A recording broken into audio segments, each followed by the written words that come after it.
Hello everyone, welcome back to TH Media More Than the Score, presented by Dubuque Bank and Trust. I am your host, Steve Ortman. It's good to be back, along with the newest member of the TH Media sports team, babyface Brenden West. How's it going, Brenden? Good. I'm really happy to be here. Actually, it's nice to be back in Dubuque, so thank you for having me. Yeah, and Glasses face Steve Ortman. Brendan's been with us for about 2 months now, and how you liking things here at TH Media so far? And I must warn you before you answer, anything other than it's been great and it's been wonderful, I do believe is grounds for termination. Okay. Well, it's been great and it has been wonderful. I feel pretty genuine in saying that. There've been a couple bumps in the road, but now that I'm here full time, it really just it's good. Like I said, it's good to be back in Dubuque. I love this area, and there's a lot of really good sports to be covered up in this area. So I couldn't be happier to be here. Yes, absolutely. All kinds of good sports, and it is that time of year. We're getting close to postseason basketball. Boys and girls in all 3 states are about ready to get things going. So what we're going to do in this episode, we're going to kind of break down our top 3 teams in the area to watch. Brendan's going to handle the boys' side. I'm going to handle the girls' side as we head into the postseason. So Brenden, why don't you start us off? Let's take a look at one of your teams to watch here as we enter postseason play. You know, we've got on the boys' basketball side a lot of really great teams. It's really kind of hard to just narrow it down to just 3. There's things to like about every single one of them. So as I was kind of making this list up, I thought, I thought about fun paths to the state tournament, and one of the teams I think that just has a really fun avenue there would be Dubuque Senior in Class 4A. They're in a sub-state with 2 local rivals, Dubuque Hempstead and Western Dubuque. They haven't come out with the sub-state pairings yet as far as like who's going to play who, when, and where, and the seedings and all that, but it's looking pretty likely that Hempstead and WD are going to play each other right off the bat, which would mean that Senior would have to go through either North Scott or Davenport Central in order to make it to the sub-state championship. But there's a lot of things to like about them. They've got a really young team led by Carter Stevens, sophomore standout point guard, leading the team in points. It'll be really interesting with that sub-state if they can handle a North Scott or a Davenport Central in that championship. And if they make it to state, boy, it would be a heck of a thing for them considering how young this team is. So that's definitely one I'm going to be watching for. Sure, and well, if we take a look over at the girls' side, it just kind of plays out this way. I think 3 of the teams to watch are we're looking at one in each state of the tri-states. We'll start in Iowa. Western Dubuque in Class 4A has been a phenomenal team the last few years. They've made it to the state championship game back-to-back seasons now. They finished as runners-up to Harlan 2 years in a row, and now we're looking into this postseason. Harlan's ranked number 1, Western Dubuque's ranked number 2. These 2 teams have pretty much been on a crash course. They're heading to the final, and it's looking like for a 3rd straight year we could easily get those 2 teams once again in the final. The Bobcats have been led by Megan Moss, a terrific senior leader.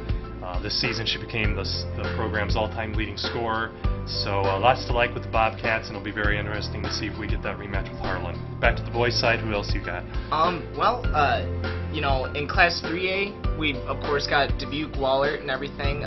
They are back-to-back state champions. It'll be interesting to see if they get that 3-peat out there. But I went a different direction in the 3A, a team that nobody's talking about, Maquoketa. They earned their 10th win a couple nights ago.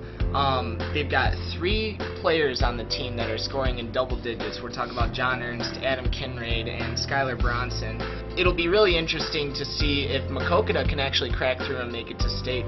As far as Wahlert goes, it's never an easy route for them. They still have to go through Waverly, Shell Rock, but I think statewide they're pretty well regarded as a favorite to at least get back there, if not win it all again. So I went with Maquoketa as a team I really want to see maybe do some damage. I've got them listed here as a dark horse. So all right. How about on the girls' side? Yeah, next up on the girls' side, we'll head over to Wisconsin. The perennial powerhouse Cuba City under Coach Jeff Pustina, who earlier this season won his 600th game with the program, and he is the 2nd winningest coach in the state of Wisconsin in girls basketball history. And he's had a lot of success there. They are back-to-back state champions in Wisconsin. They're led by Jesse Marty, an electric guard. and got a very good chance to make it a 3-peat. They're always in the hunt, and they're in the hunt again this year, and they're on the road to win another title. So they do have a rival in their conference in Mineral Point that has beaten Cuba City this year, and it's very likely those two teams could meet in the regional final.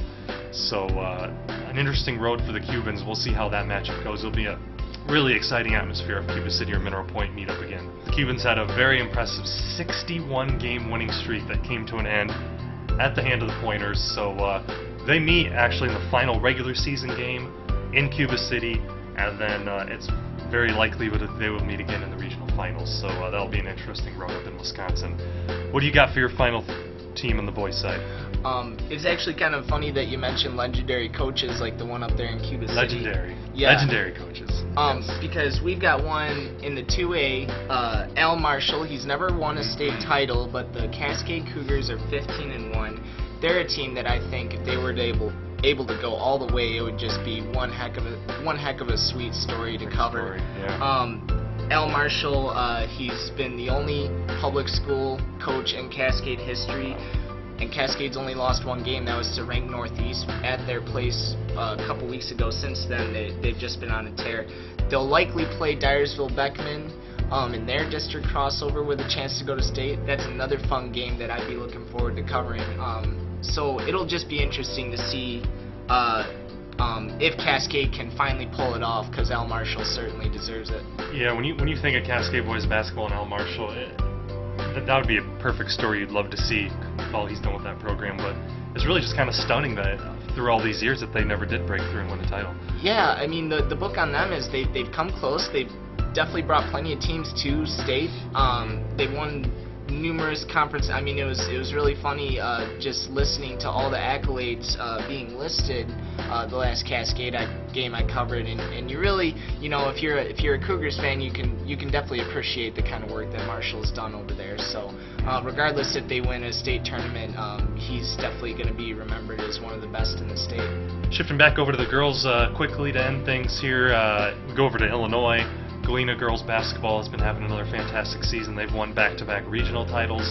They've made a couple runs in sectionals. They haven't broken through to state yet, but they got one of the top players in the area, Katie Furlong. She's averaging over 20 points a game, and this team has got all the pieces back in place and a really sound defense that they can make another run.